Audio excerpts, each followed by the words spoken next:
Good evening, my name is Lady Science. I will be explaining the mapping demonstration. Dataset given was the 8 phenotypes and the region and numbers. So in these samples we have the 8 offspring ratios. With the region we will determine the sequence of the genes and the distance between each gene, as well as the coefficient of coincidence and the interference. First, we are going to be organizing all the recombinants in each class. So over here, I got the organization of recombinant classes in groups. We have the non-crossover or parental over here, and the single crossover.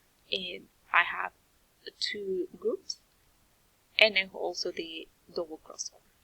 So how we identify this? The largest number of phenotypes is a non-crossover group or parental. The fewest number or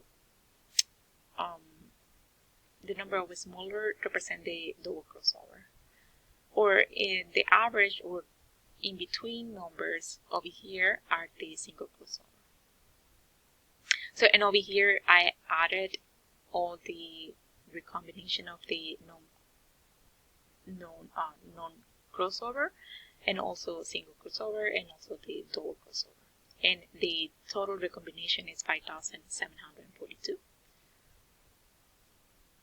And that's just going to be important in the future calculation. So first we are going to be have the new arrangement of the genes. So by finding the middle gene. So the new gene arrangement. So the middle gene is A. How to find the middle gene is to compare the parental and double crossing over or crossover. So we can see that A is in both groups the difference A, and that is going to be the important for the distance calculations and also to be organized in the future calculations. To start calculation with the duration of the total recombinations, it's 5,742 as I said before. So now we need to see the distance between the genes by having now that we have this the new arrangement. So over here, so by dividing the total of the recombination over here of this group, so by dividing by the total of the recombinants, all the recombinant in the process. So we have 2,702 divided by 5,742 equal 0.47, and we need that in percentage, so we time it by 100. So it's going to give us 47%. So, and we do the same thing in all of the groups. So I'm going to explain also the double crossover. We get the 100 plus 140 is equal to 40. So then we divide it by the total recombinant over here, 5,742. And then we get the 0.0442.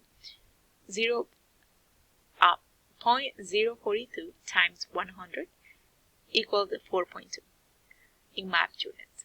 So over here, this is going to be really important for the map of chromosome using the distance. And we are going to be using the single crossover and also the double crossover to get the distance between the genes.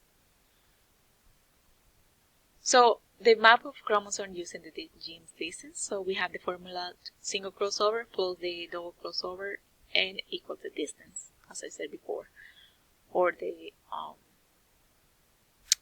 map units. So over here we get the first group, single crossover 14.3 plus 4.2 equals 18.5 in map unit. This is the distance between B to A. B to A in map units, and then to get the A to C, we're going to get the other ratio of the distance that the calculation that we did before. So over here, So this is the A to C. So the A to C was 34.5 plus 4.2 equals 38.7 in map units. This is the distance from A to C. And now we have the new sequence of the gene and the distance between the genes. So calculating the coefficient of coincidence and the interference. So now we get the ratios. We have to have all the ratios in decimals, so we have to divide it by 100. And then we have the actual or the observed double crossover, which is 4.2. And then double crossover expected is going to be the single crossover between the distance between B to A and A to C. And we're going to get the decimals, and to get the coefficient of coincidence, we have to divide the observed double crossover divided by the expected double crossover, and then to get the expected double crossover, we need to multiply these two in decimals.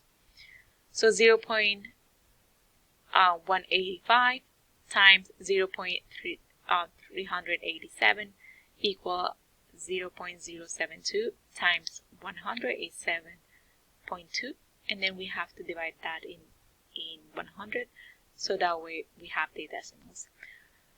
So we have the observed double crossover, which is 4.2, so we divide it by 100, so we get 0.042, and we get the expected double crossover that we got over here, and then we divide it by that in 100, and then we get 0.072. So to find the interference of we need the coefficient of coincidence. So now we get that number, which is 0.58. With that number, we can calculate the interference between the genes when they are crossing over, and the interference of other genes. So over here we have the formula. Interference is going to be 1 minus or any numbers that we get from the coefficient of coincidence. So over here we have 0.58, so we might 1 minus 0.58 equals 0.42. So with this result, the interference is positive, which means there is 42% interference between genes in the double crossover. There will be less double crossover. So how we know this is the interference is positive number, the less double crossover occur. And if the interference is negative number, the changes of double crossover occurs more. And if the interference is 0, so that there's no crossover. Thank you.